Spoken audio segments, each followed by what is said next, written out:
Hello दोस्तों, मैं अनीस स्वागत करता हूं आपका आपके अपने YouTube channel A to Z study point में। दोस्तों, जैसा कि आप लोगों को पता है, इस समय हम लोग यूपी पुलिस के जो है प्रैक्टिस सेट कर रहे हैं, जिसमें अभी तक 2 प्रैक्टिस सेट हम कर चुके हैं। जीके और हिंदी का एक साथ हम लोग प्रैक्टिस सेट कर रहे हैं। इसमें आज की क्लास जो है हमारी 3 नंबर की प्रैक्टिस सेट है। ठीक है। इसके पहले हम लोगों ने यूपी पुलिस के प्रीवियस ईयर के जितने भी पेपर थे वो हम करा दिए हैं। जिन लोगों ने वो वीडियो ना देखी हो, उस प्लेलिस्ट का लिंक वीडियो के डिस्क्रिप्शन में मिल जाएगा, वहाँ से जाके वो वीडियो ज़रूर देखें। उससे आपको आने वाले एग्ज़ाम में बहुत फ़ायदा मिलेगा। ठीक है। अब हम बात करेंगे आज के अपने प्रैक्टिस सेशन की। ठीक है। उससे पहले अगर आप चैनल पर पहली बार विजिट किए हैं तो चैनल को सब्सक्राइब करके बेल आइकन ज़रूर दबाइएगा, जिससे आने वाली हर अपडेट आपके पास सबसे पहले पहुँचेंगी। ठीक है। ज़्यादा देरी न करते हुए मैं आपको सीधा अपने प्रैक्टिस सेशन की ओर लिए चलता हूँ। दोस्तों, स्टार्ट हम लोग सामान्य ज्ञान से करेंगे। ठीक है। आज की क्लास का हमारा पहला जो क्वेश्चन है, क्या है पूछा है, एक संस्था है जो खुफिया ब्यूरो अनुसंधान एवं विश्लेषण स्कंद राज इसको कहते हैं। ठीक है। सेना, नौसेना एवं हवाई आसूचना के निदेशालयों से प्राप्त खुफिया जानकारी का विश्लेषण करती है, तो इसको क्या कहते हैं? संयुक्त आसूचना समिति कहते हैं इसको, JIC। ठीक है, संयुक्त आसूचना समिति। अगला क्वेश्चन जो आज का होगा हमारा, भारत का उपराष्ट्रपति बनने के लिए न्यूनतम आयु सीमा कितनी होनी चाहिए? तो 35 वर्ष न्यूनतम आयु सीमा होनी चाहिए। ठीक है, ऑप्शन नंबर बी। और राष्ट्रपति के लिए भी 35 वर्ष होनी चाहिए। आगे देखेंगे, चंद्रगुप्त मौर्य का पुत्र कौन था? तो अगर बात करते हैं हम चंद्रगुप्त मौर्य के पुत्र की, तो चंद्रगुप्त मौर्य का जो पुत्र था वो था कौन सा? बिंदुसार। चंद्रगुप्त मौर्य का पुत्र कौन था? बिंदुसार। ठीक है। अगर चंद्रगुप्त जो मौर्य था उसका जो पुत्र था वो कौन सा? बिंदुसार। और बिंदुसार के अगर पुत्र की बात करते हैं तो बिंदुसार के पुत्र कौन थे? अशोक, सम्राट अशोक। ठीक है। आगे देखेंगे, भारत में तुगलक वंश के बाद कौन सा वंश शासन में आया? तो भारत में तुगलक वंश के बाद सैयद वंश आया। ठीक है, सैयद वंश। आगे देखेंगे, किस ग्रह को बौना ग्रह कहा जाता है? तो प्लूटो को बौना ग्रह कहा जाता है और 2006 में इसको ग्रह की श्रेणी से हटा दिया गया है। ठीक है। आगे देखेंगे, किस साल में भारतीय इंपीरियल पुलिस को भारतीय पुलिस सेवा IPS के द्वारा बदल दिया गया? तो ये 1948 में बदल दिया गया था। ठीक है। गेहूँ एक घास होती है। ठीक है, गेहूँ एक क्या होती है? प्रकार की घास होती है। आगे है, सांप, कछुआ, छिपकली जंतुओं के किस श्रेणी में आते हैं? तो ये जंतुओं के सरीसृप श्रेणी में आते हैं। किस में आते हैं? सरीसृप। आगे देखेंगे, मृदा में जल तनाव मापने के लिए प्रयोग किए जाने वाले यंत्र को क्या कहा जाता है? तो जल तनाव जो मापता है उसको मापने के लिए तनाव मापी का प्रयोग किया जाता है, ऑप्शन नंबर डी। ठीक है। अगर बात करते हैं उत्ताप मापी की, तो ये उच्च तापमान नापने के लिए प्रयोग किया जाता है। और प्रकाश ताप मापी क्या है? प्रकाश की तीव्रता। ठीक है, प्रकाश मापी क्या है? प्रकाश की तीव्रता मापने के लिए है। और ये जो है शुष्क आर्द्रता मापी, ये वातावरण से संबंधित आर्द्रता का नापने में इसका प्रयोग किया जाता है। ठीक है। बल का SI मात्रक क्या है? न्यूटन होता है, सबको पता है। पास्कल दाब का होता है। ठीक है। आगे देखेंगे, निम्नलिखित में से कौन सा एक बुरा ऊष्मा का परिचालक है? तो शीशा जो है ऊष्मा का कुचालक होता है। ठीक है, उसी को कह सकते हैं बुरा ऊष्मा का परिचालक। आगे देखेंगे, निम्नलिखित में से कौन कंप्यूटर में स्थायी रूप से डाटा संचित करता है? तो रोम जो है कंप्यूटर में स्थायी रूप से डाटा संचित करता है। भारत भूटान मैत्री संधि कब हुई थी? तो भारत और भूटान की मैत्री संधि की बात करें तो ये 1949 को हुई थी। 8 अगस्त 1949 को हुई थी। और भारत और बांग्लादेश की 1972 में हुई थी। ठीक है। आगे देखेंगे, पहली काम करने वाली लेजर का आविष्कार किसने किया था? तो ये किसने था? TH मैनन ने। किसने किया था? TH Menon, option number C. और AH टेलर जो है रडार के विकास में महत्वपूर्ण योगदान इन्होंने दिया था। ठीक है। और W के रेंटजन की बात करते हैं तो इन्होंने X किरणों की खोज की थी। ठीक। आगे देखेंगे, इंटरनेट पर भेजे जाने वाली जानकारियों को छोटे छोटे टुकड़ों में विभाजित किया जाता है, जिसे के नाम से जाना जाता है। इसको पैकेट के नाम से जाना जाता है। ठीक है, ऑप्शन नंबर ए।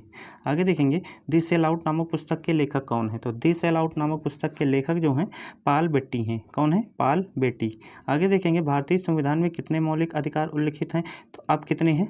6 हैं। ठीक है, पहले कितने थे? 7 थे। संपत्ति का अधिकार 42वें संविधान संशोधन द्वारा हटा दिया गया है। अब इसको अनुच्छेद 301 के अंदर रखा गया है और ये एक विधिक अधिकार है। ठीक है। आगे देखेंगे, निम्नलिखित में से किन अनुच्छेद को आपातकाल के दौरान स्थगित नहीं किया जा सकता? तो किसको स्थगित? 19 और 20 को आप स्थगित नहीं कर सकते। ठीक है। 21 में जीवन का संरक्षण है। आगे देखेंगे, भारत का प्रथम गवर्नर जनरल कौन था? तो भारत के प्रथम गवर्नर जनरल की अगर बात करते हैं तो लॉर्ड कैनिंग था। ठीक है, लॉर्ड कैनिंग। आगे देखेंगे, न्याय सूत्र किसने लिखी है? तो न्याय सूत्र की बात करें तो ये गौतम ने लिखी है। ठीक है, आगे बात करते हैं। मेरियाना गर्त पृथ्वी के पानी में सर्वाधिक गहरा गर्त है, यह निम्नलिखित में से किस महासागर में स्थित है? तो मेरियाना गर्त जो है प्रशांत महासागर में स्थित है। कहाँ पे? प्रशांत महासागर। अगला देखेंगे, मसाई निम्नलिखित में से किस देश की जनजाति है? तो मसाई जो है अफ्रीका की जनजाति है। कहाँ की है? अफ्रीका की। आगे देखेंगे, निम्नलिखित में से कौन से अंग से पेस मेकर संबंधित है? तो पेस मेकर जो है वो किससे संबंधित होता है? हृदय से। ठीक है, हृदय से। हीमोग्लोबिन का मुख्य घटक क्या है? हीमोग्लोबिन का अगर मुख्य घटक की बात करें तो लाल रक्त कणिकाएं होती हैं।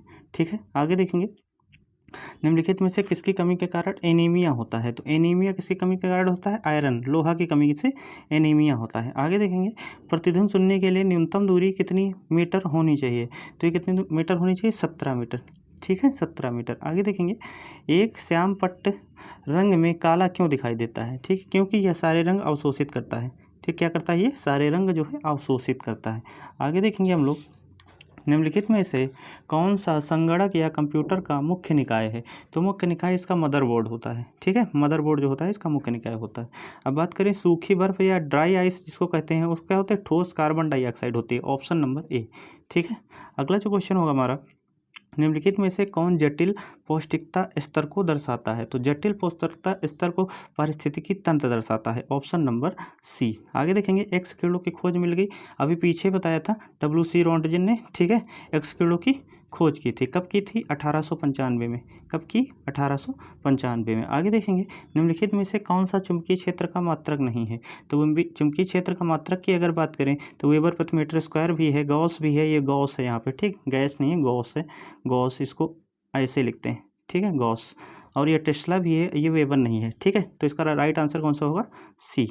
आगे देखेंगे, लावड़ी लोक नृत्य भारत के किस राज्य से संबंधित है? तो भारत के ये महाराष्ट्र से संबंधित है। कहाँ से? महाराष्ट्र से। आगे देखेंगे, आज़ाद बचपन की ओर नामक पुस्तक किस लेखक द्वारा लिखी गई है? तो आज़ाद बचपन की ओर नामक पुस्तक जो है कैलाश सत्यार्थी के द्वारा लिखी गई है। ऑप्शन नंबर ए जो होगा इसका राइट आंसर होगा।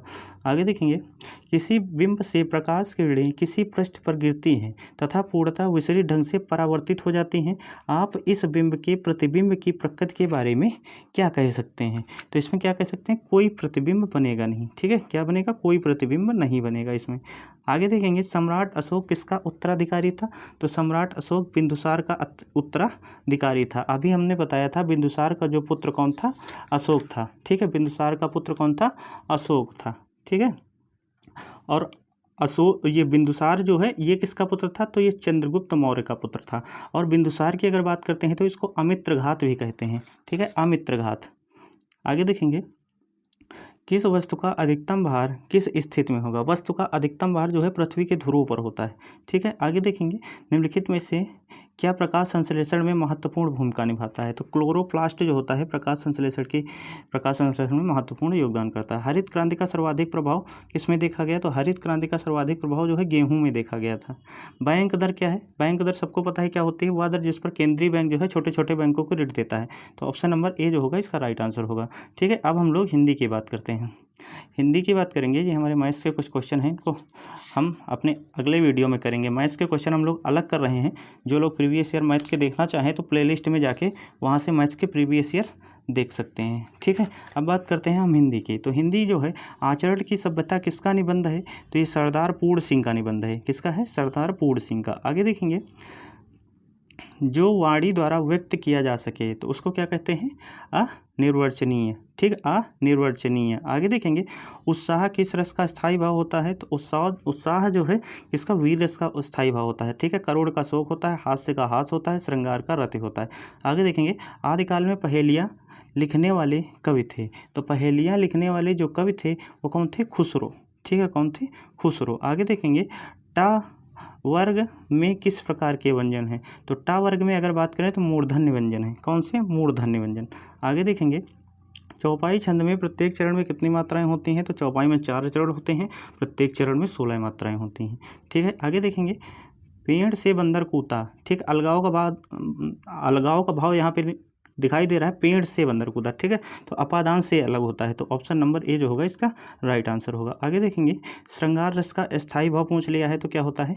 रति। ठीक है, आगे देखेंगे, निम्नलिखित में से ततभव शब्द है। ततभव शब्द की अगर हम बात करते हैं तो इसमें मछली क्या है, ततभव शब्द है, ठीक है। मछली क्या है, ततभव शब्द है। सूर्योदय शब्द का संधि विच्छेद कौन सा होगा, तो सूर्य प्लस उदय, सूर्य प्लस उदय। आगे देखेंगे, तेरी बर्छी के बर छीने खलल के, पंक्ति में कौन सा अलंकार है, इसमें यमक अलंकार है, ठीक है, यमक अलंकार है, ठीक है। यमक अलंकार होता क्या है, जहाँ शब्दों का प्रयोग दो बार, ठीक है, दो बार प्रयोग होता है और उनके अर्थ क्या होते हैं, अलग अलग होते हैं, वहाँ पर कौन सा अलंकार होता है, यमक अलंकार, ठीक है। जब किसी वर्ड की आवृत्ति कहीं कहीं पे होती है तो वहाँ पे अनुप्रास अलंकार होता है। और अगर श्लेष की बात करें तो श्लेष वहाँ पे होता है जहाँ पर किसी शब्द का प्रयोग एक बार होता है लेकिन उसके अर्थ एक से अधिक होते हैं, ठीक है। आगे देखेंगे, हिंदी प्रदीप पत्रिका का संपादन किसने किया था, तो हिंदी प्रदीप पत्रिका का संपादन बालकृष्ण भट्ट ने किया था। किसने किया था, बालकृष्ण भट्ट ने। आगे देखेंगे, निम्नलिखित में से कौन सा निबंध हजारी प्रसाद द्विवेदी का नहीं है, तो हजारी प्रसाद द्विवेदी का निबंध कौन सा नहीं है, व्रत और विकास जो है इनका नहीं है। बाकी ये अशोक के फूल, कुटज और ये विचार विग्रह, ये तीनों इन्हीं के हैं, ठीक है। तो इसका राइट आंसर डी वाला। यथाशक्ति के में समास कौन सा है, तो ये क्या होता है, शक्ति के अनुसार, ठीक है, शक्ति के अनुसार। अव्ययी भाव समास। इनमें से कौन सा तद्भव है, अगर तद्भव की बात करते हैं तो यहाँ पे भंवरा जो है तद्भव होता है, जहाँ पे चंद्रबिंदी लगी होती हैं ये तद्भव होता है, ठीक है। आगे देखेंगे, मुद्री का तत्सम रूप क्या है, तो मुद्री का तत्सम रूप होता है मुद्रिका, ठीक है, क्या होता है, मुद्रिका।